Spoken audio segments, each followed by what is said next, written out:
My sister Clara has always been my rock.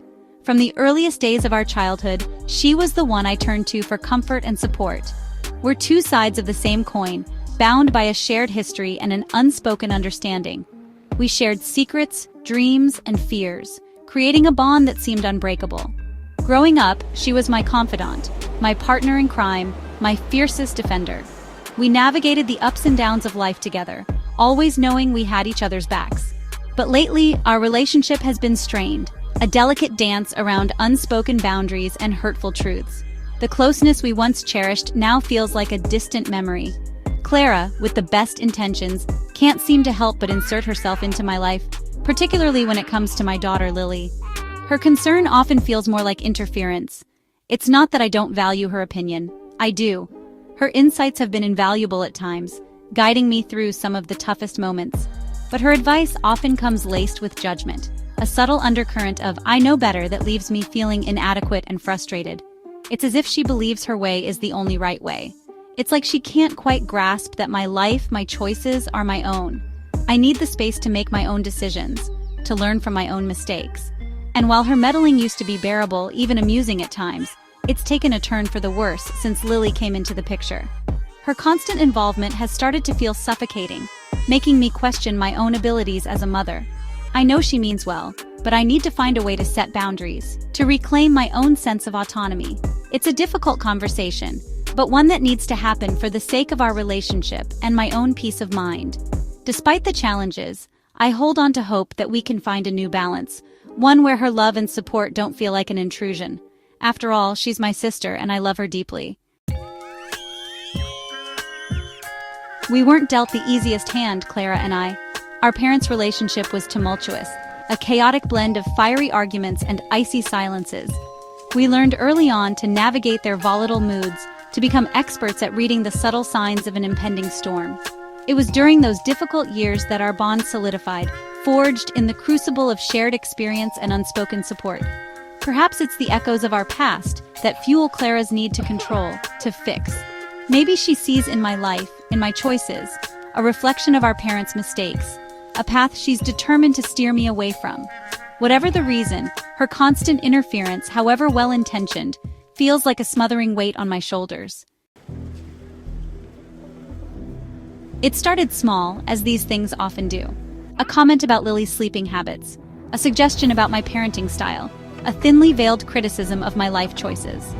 At first, I brushed it off, attributing it to Clara's protective nature, her desire to see me thrive.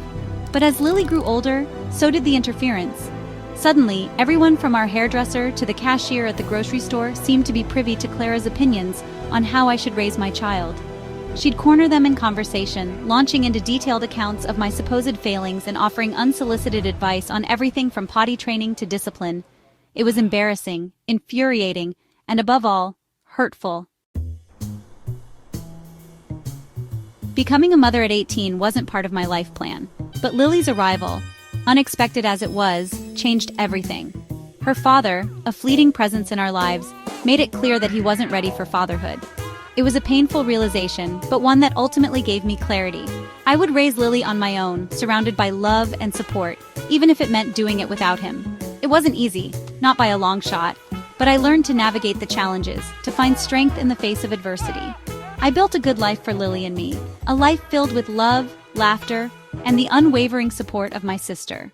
Or so I thought. Lately, Clara's been on a mission to reunite Lily with her father.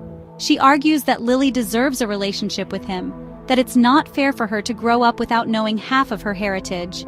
While I understand her sentiment, her insistence on involving him feels like a betrayal. It's as if she's forgotten the pain he caused, the years I spent picking up the pieces of my shattered dreams. I've tried explaining this to Clara, tried making her understand that my decision to keep Lily away from him stems from a place of love and protection. He's unreliable, emotionally unavailable, and frankly uninterested in being a father. But she refuses to listen, convinced that she knows what's best for my child. I've tried setting boundaries, politely at first, then with increasing firmness. I've told Clara that while I appreciate her concern, her interference is unwelcome and hurtful. I've explained that my parenting choices are mine to make, that I'm perfectly capable of raising Lily without her constant input. But my words seem to fall on deaf ears. It's like she's incapable of seeing my perspective, of understanding the emotional toll her actions are taking. Every conversation about Lily inevitably devolves into an argument, a frustrating cycle of accusations and justifications. I'm at my wit's end, exhausted from constantly defending my choices and protecting my daughter from her well-meaning but misguided aunt. My carefully constructed boundaries crumbled last week. Clara, in her infinite wisdom, decided to contact Lily's father behind my back. She arranged a meeting, a chance encounter at the local park, without a thought for the emotional turmoil it might unleash. Lily, innocent and excited by the prospect of meeting her father, was heartbroken when he didn't show up.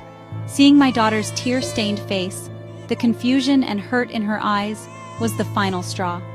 In that moment, something inside me snapped.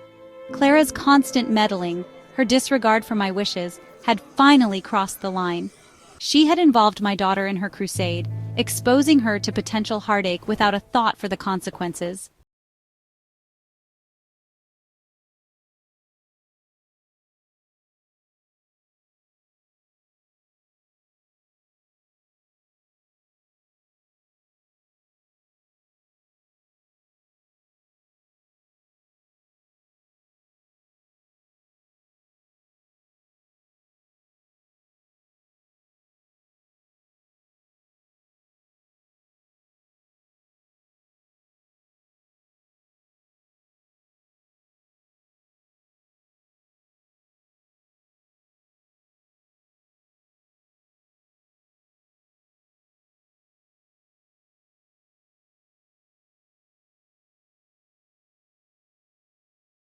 Unconventional they might seem, were made with my daughter's best interests at heart.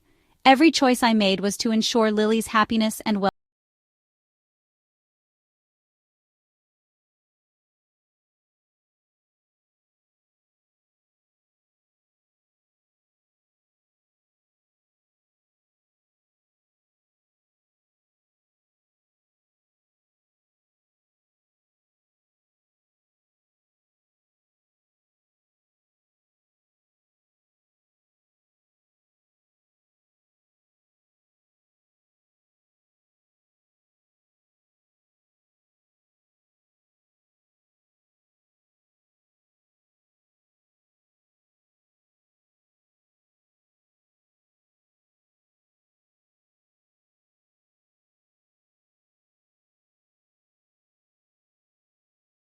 At the stubborn set of her jaw and the flicker of defiance in her eyes, I realized that this confrontation was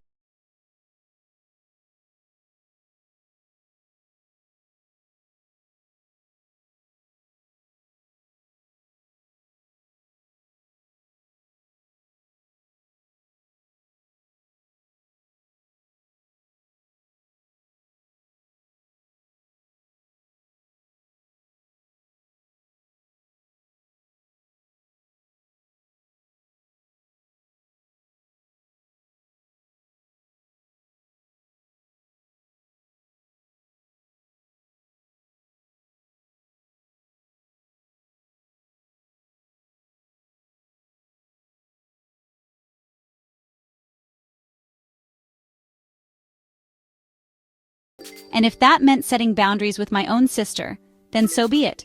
I had to be the strong, unwavering presence in Lily's life, the one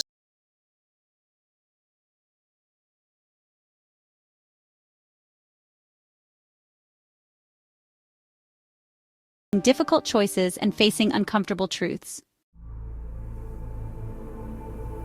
The dust has yet to settle from our confrontation. The echoes of our words still linger in the air, a haunting reminder of the pain we've caused each other. The silence between us is heavy, thick with unspoken words and hurt feelings. It's as if the weight of our unresolved issues is pressing down on us, making it hard to breathe. I don't know what the future holds for our relationship, whether the chasm that now separates us can ever be bridged. The distance feels insurmountable, like a vast valley that neither of us knows how to cross. Part of me hopes for reconciliation, for a future where we can coexist with mutual respect and understanding. I dream of a time when we can look back on this period as a moment of growth, a necessary step towards a stronger bond. But for now, I need space. I need to step back and give myself the room to breathe, to think, and to heal. The solitude is not just a physical distance, but an emotional one, a necessary retreat to find my own peace. I need time to heal, to process the hurt and anger that's been simmering beneath the surface for far too long. Writing in my journal helps, as does reflecting on the moments that led us here. It's a journey of self-discovery and acceptance. I need to focus on my daughter, on being present for her in ways I haven't been able to lately. She needs to know that despite the turmoil, she is my priority, on rebuilding her trust and reassuring her that she is loved, cherished, and protected. Every moment spent with her is a step towards mending the fractures in our own relationship. Family is important, yes, but sometimes loving someone means letting go, even if it's just for a little while. It's about understanding that space and time can be the greatest healers, allowing us to come back together stronger and more resilient.